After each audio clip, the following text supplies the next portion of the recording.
The large silver ship landed on the glowing green surface of the alien planet Rafthir. The sky above was purple. The wind carried a soft hum, and the trees had golden leaves that shimmered like metal. The air smelled like sweet herbs and something else Elliot couldn't name. Elliot Carter, a young human diplomat, stepped out in a clean gray uniform. He adjusted his collar and took a deep breath. This was his first real mission. Earth had just formed peace talks with the Rathirians, a powerful, ancient alien race. Elliot had studied their culture, language, and history for months. But still, nothing could prepare him for what he saw now. Tall warriors in glowing armor stood on both sides of a long crystal path. At the end stood a tall woman with long silver-blue hair and eyes that sparkled like stars. Her skin was smooth, pale teal, and her clothes were rich with gold and green patterns. This was Queen Velinara, ruler of Rafthir. She stepped forward, her voice soft but strong. "Welcome, human. We receive you with respect." Elliot bowed deeply. "It's an honor, Your Majesty. Earth thanks you for the chance to build peace." The Queen nodded. "Follow. There is much to show you." As Elliot walked beside her, he noticed the palace rising ahead.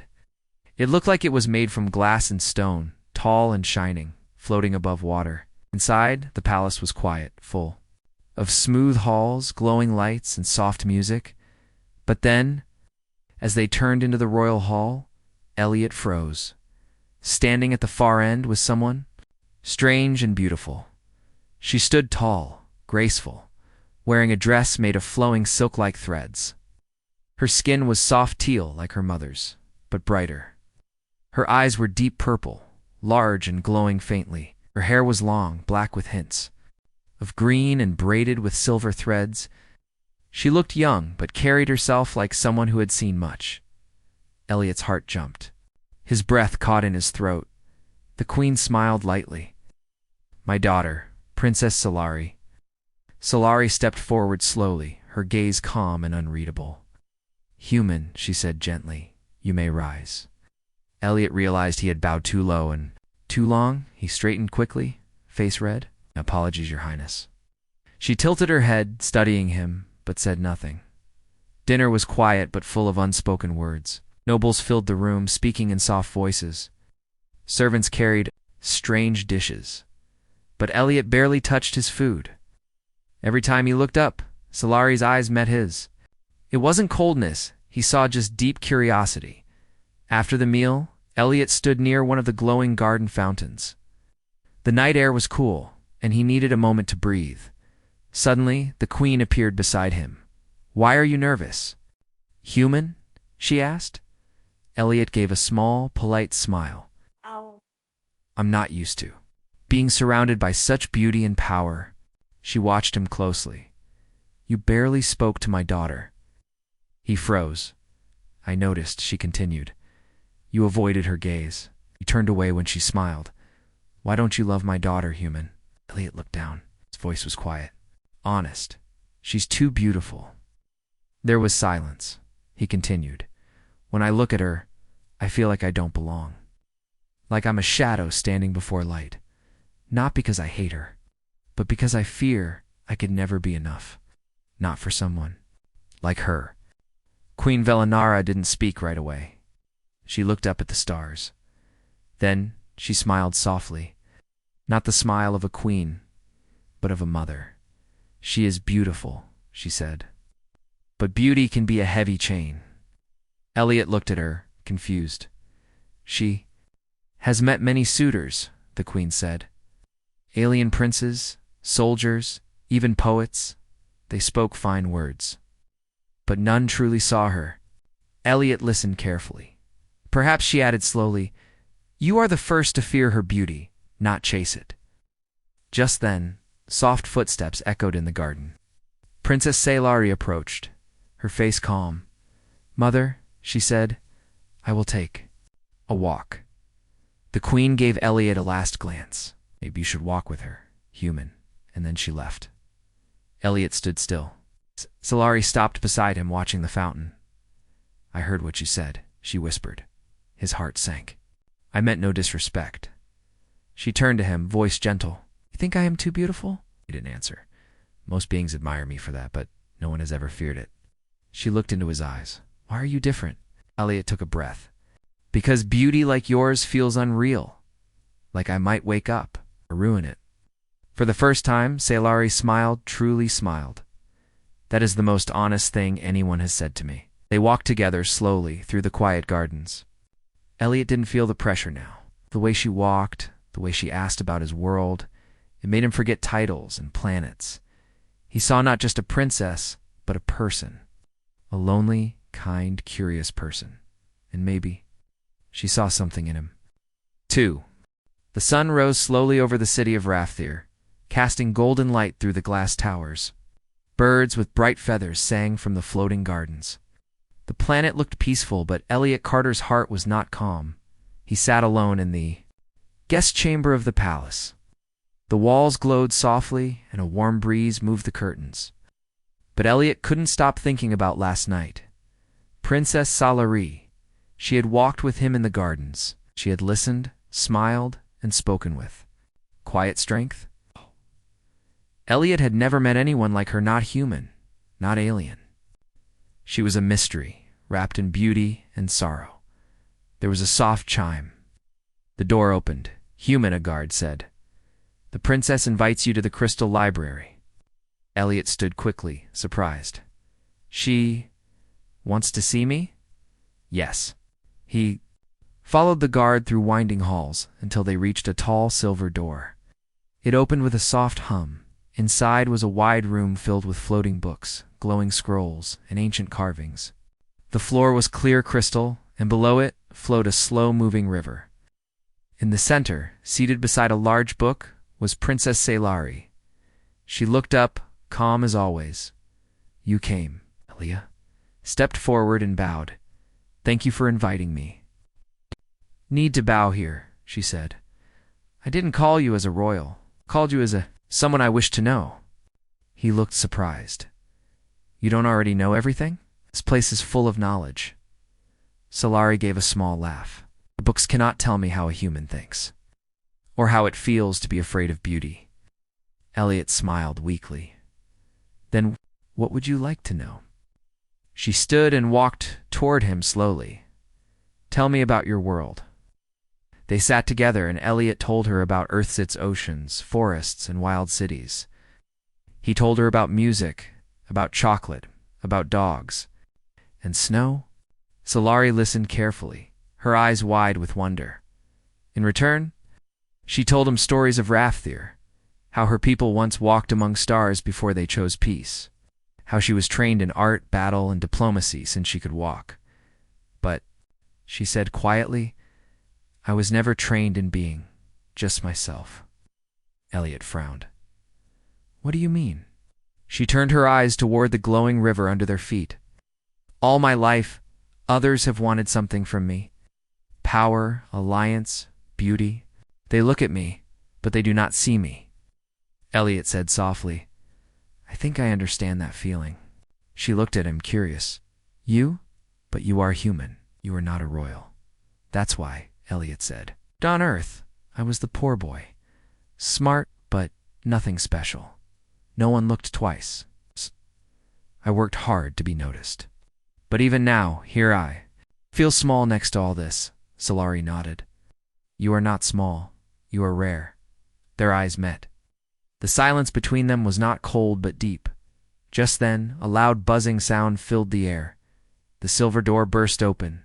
Tall alien noble in dark armor entered, his long black cape flowing behind him. His name was Lord Valkyrin. It's one of the Queen's highest advisors, and a man Elliot didn't trust. Princess Valkyrin said, voice sharp, Forgive the interruption, but I must remind you of your duties. Expression hardening. I am not a child, Lord Valkyrin. Speak clearly. The council meets tonight. The suitor from the Drackery system will arrive. Your mother expects you to be ready. Elliot blinked. Suitor Salari's face turned cold. Yes. A political match. One I do not want. Valkyrin turned toward Elliot. And you, human, we do well to remember your place. I am a guest of the Queen, Elliot replied calmly. I don't forget that. Valkyrin narrowed his eyes. Then act like one. He turned and left without another word. After a long silence, Solari spoke.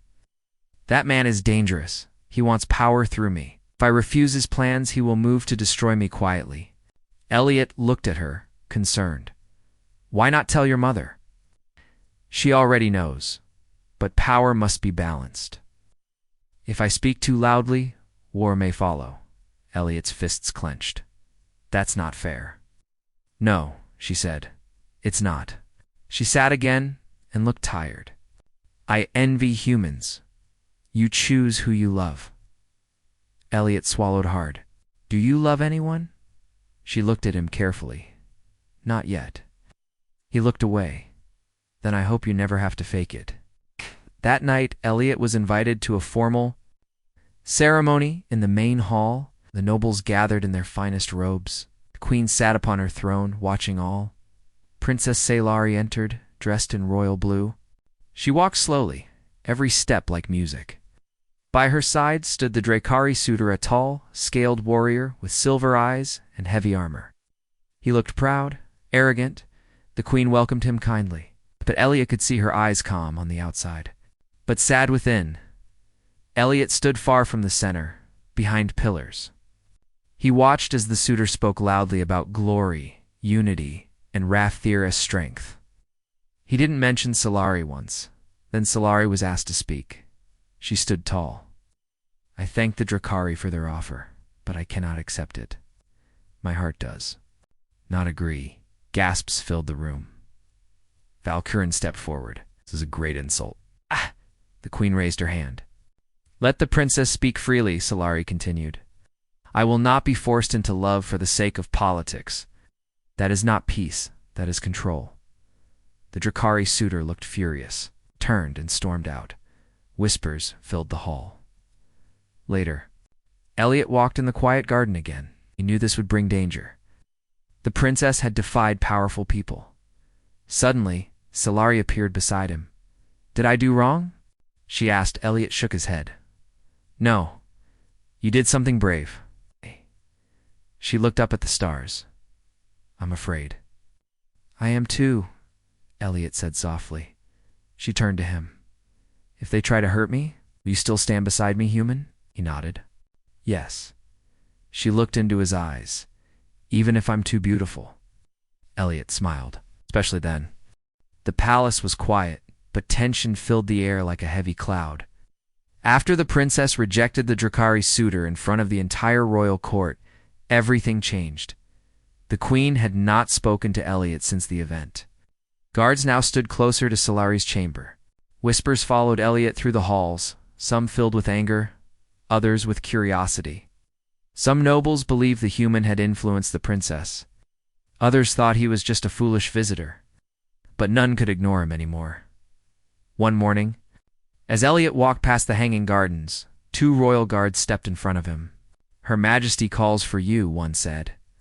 Now Elliot followed them silently, nervous but ready. The throne room was empty, except for the queen. Seated on her high seat of green crystal, her long teal robe flowed around her like water. Her eyes were unreadable. Human, she said softly. Come closer. Elliot bowed. Your Majesty. She studied him. You walk beside my daughter. You speak gently with her. And now she chooses her own path. Elliot raised his head. She is wise, Your Majesty. She is also in danger, the queen said. Her decision has angered many. They do not wish to see her marry freely, especially not to a human. Elliot remained quiet. The queen stood. Do you care for her? He nodded. Yes, I do. The queen stepped forward. Then prove it, Elliot blinked. What do you mean? There is an old custom among my people, she said. When one seeks the favor of royalty, not through status or war but through heart, we call it the trial of 3 lights. Elliot said nothing, waiting. The queen continued. You must complete 3 trials. The trial of the mind, the trial of the heart, and the trial of courage. What happens if I fail? Then you leave and never return. Elliot swallowed his fear and nodded. I accept. The first trial, the mind allight, was taken to the Chamber of Echoes, a room deep under the palace. It was shaped like a giant dome, with strange symbols glowing on the walls. An old alien scholar greeted him. "You must pass the trial of the mind," he said. "We will show you a problem no human has solved. We'll solve it not with power, but with understanding." A glowing cube appeared in the air. It rotated, shifting colors and shapes. "You must open it," the scholar said. Elliot stepped closer. He stared at the cube. It twisted every time he looked at it. The symbols changed. But then, he realized it responded to emotion. When he stayed calm, the cube moved slower. When he grew nervous, it moved faster. Elliot sat cross-legged and began to speak softly. He spoke to the cube like it was a person, shared memories of Earth, watching the stars, of learning to fix machines in his small village. He let his thoughts flow gently, patiently. The cube slowed, the pieces aligned. After 1 hour, it opened, revealing a small light. The scholar smiled. "You have passed." Ah! The second trial. The heart Elliot was taken to a quiet garden where the queen waited. A clear pool shimmered at the center. Inside it floated a glowing flower with red petals. "This flower," she said, "responds to truth. You will place your hand in the water and speak your deepest fear. If the flower turns blue, your heart is honest. If not, the water will reject you." Elliot knelt. Its reflection trembled in the water. He reached in. The water was warm. He closed his eyes. "My greatest fear," he whispered, "is that I am not enough. That someone like her Princess Sailory deserves someone braver, wiser, better. Not me." The flower turned bright blue. The queen watched in silence. "You have passed." The third trial. Courage the next day. Elliot was taken outside the palace to the fields of Drenva, a wild, open land full of deep caves and strange creatures. The queen stood with her guards. "Your task," she said, "is to enter the cave. At the center is a crystal. It glows with green light. Bring it back. But be warned, the path is dangerous. You must go alone." Elliot nodded. "I understand." Entered the cave with only a torch and a simple knife. The air grew cold. Strange sounds echoed around him, growls, hisses, wind that whispered in a language he didn't know. At one point he slipped and fell down a rocky slope. His leg was cut, but he pushed forward. At another point, he found a creature trapped under a rock. It looked like a small alien wolf, hurt and crying. Elliot stopped. He could leave it and keep going or help. He used all his strength to lift the stone, freeing the creature. "God, it ran off into the shadows," Elliot continued, his leg bleeding, his breath shaking. After hours, he found the glowing crystal, resting on a high rock. He climbed carefully and took it. As he turned to leave, something blocked the path. A beast tall and silver-scaled, with 6 glowing eyes stood before him. Elliot had no weapons. He stood his ground. "I don't want to fight you," he said softly. The beast growled, then moved aside slowly. "Let him pass." When Elliot exited the cave, the guards rushed forward. He was dirty, limping, but enlivened, holding the crystal. The queen looked at him with new eyes. "You have passed."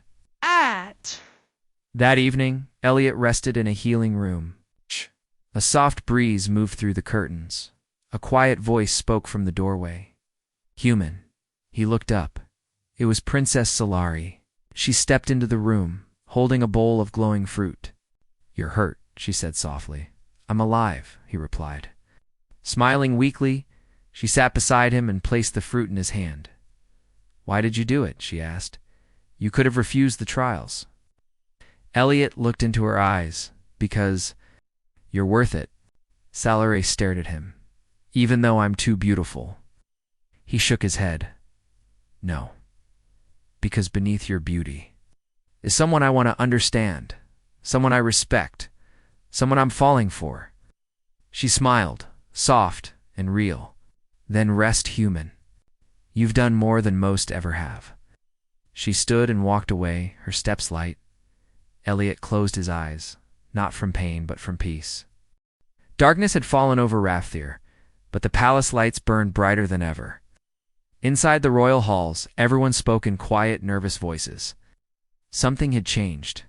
After Elliot completed the Queen's 3 trials, The royal court became divided. Some nobles called him brave. Others called him dangerous. Few even whispered that a human should never stand beside a Rafthir princess.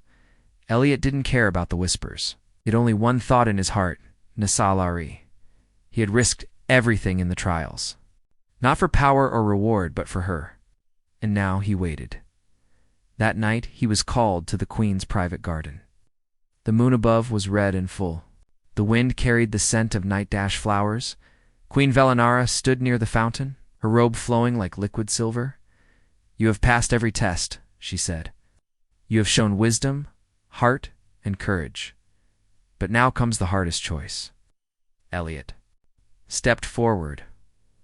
"What choice?" The queen looked up at the sky. "There is a war coming." Elliot's eyes narrowed. "War, yes," she said.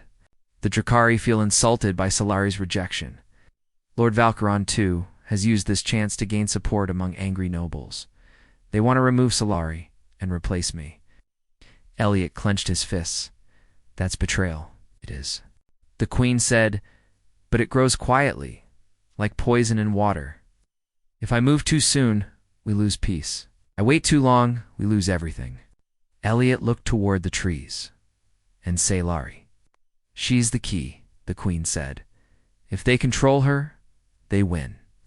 If she disappears, they lose power." Elliot nodded. "Then we protect her." The queen gave him a long, thoughtful look. "You may not be Rafthir, but you may be the only one I can trust now." Later that night, Elliot was walking through the eastern wing of the palace when he heard strange footsteps. Soft, fast. Too many. He hid behind a wall. 3 figures in black armor moved down the hall, silent as shadows. Their faces were covered. They held strange metal rods that hummed with "Tot, assassins." Elliot's heart jumped. They were moving toward Solari's chamber. He ran. He burst into her room just in time. Solari stood near her window, confused. "Elliot." "What?" "No time," he shouted, grabbing her hand. The door exploded behind them. Sparks flew as the assassins charged in. Elliot pulled Solari down a hidden servant path. He had memorized parts of the palace during his stage just in case. Now, it saved their lives. They ran through dark corridors, past the kitchens, the empty halls, and into the outer gardens, more footsteps behind them. Lights flashed. Shouts filled the air. "We can't stay in the palace," Elliot said. "We're everywhere." Solari's voice was steady. "Then we run." They escaped into the wild hills outside the city.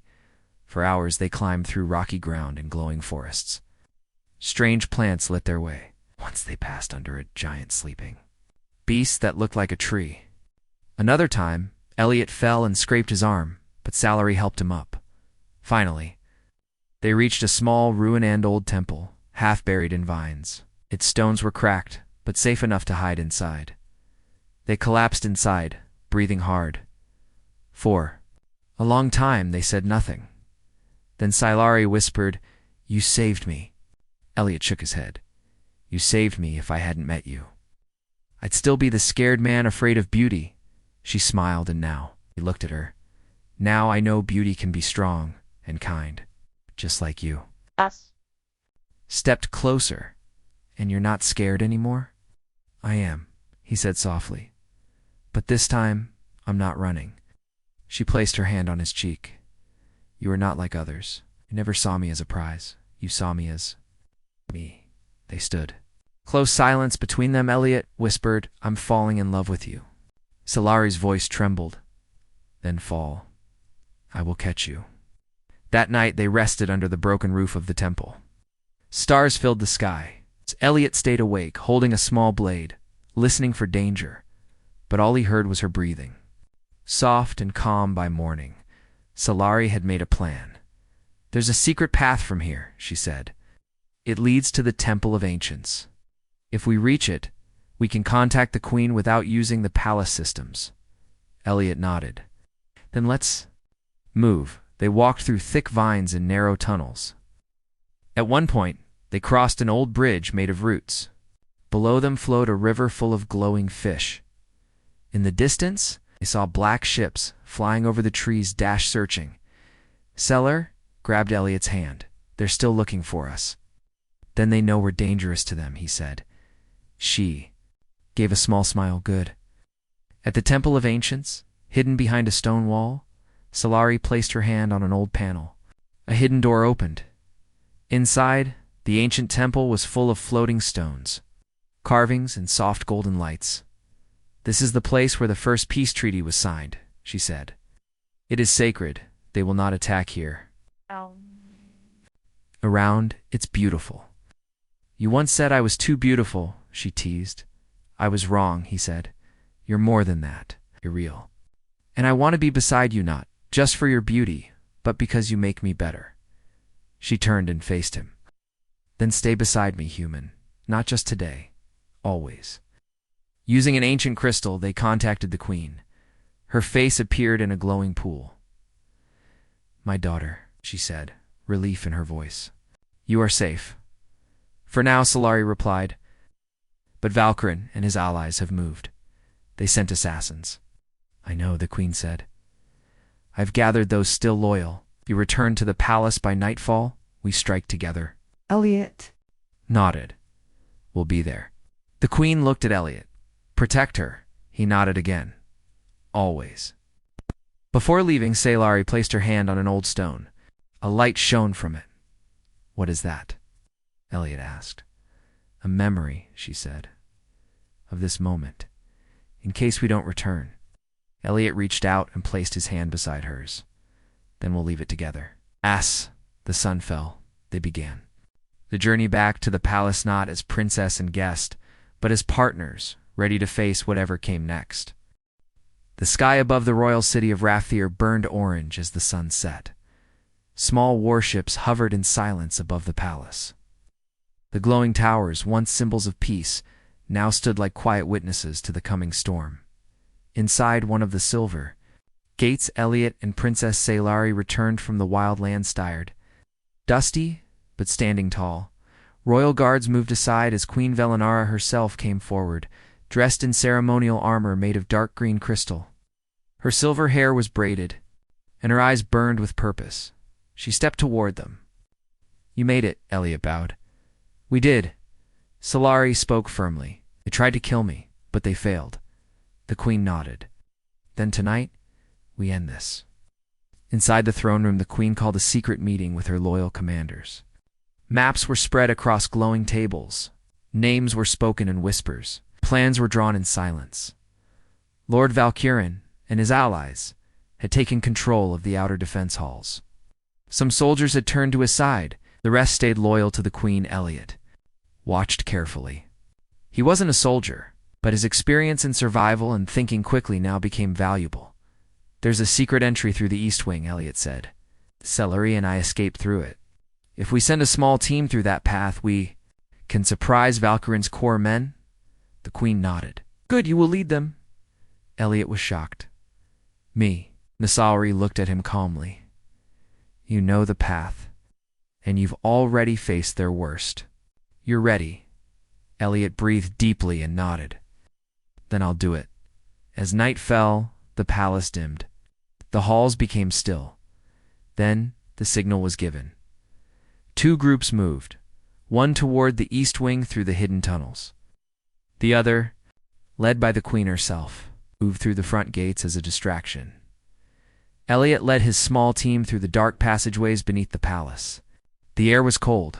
The walls were damp with age. He moved silently, remembering every turn. Suddenly a sharp sound. A soldier tripped a sensor. Run! Elliot shouted. Guards rushed out from hiding. Blasters fired. Elliot rolled behind a stone pillar as energy bolts struck around him. He aimed his small weapon and fired back, protecting the others. One guard beside him was hit. Elliot dragged him to cover and continued forward. The team pushed through, room by room, step by step, until finally they reached the inner council chamber. Where Valkyrin waited, the traitor stood tall in dark robes, holding a curved energy blade. Around him stood several armed nobles. Well, well, Valkyrin said. The human dares to return. Elliot didn't flinch. He tried to kill her. She was foolish, Valkyrin growled. And you nothing but a weak outsider. Maybe, Elliot said. But I'm still here. Just then, The side doors burst open. The queen and Sailari had arrived with the rest of the loyal guards. Valkyrn's eyes widened.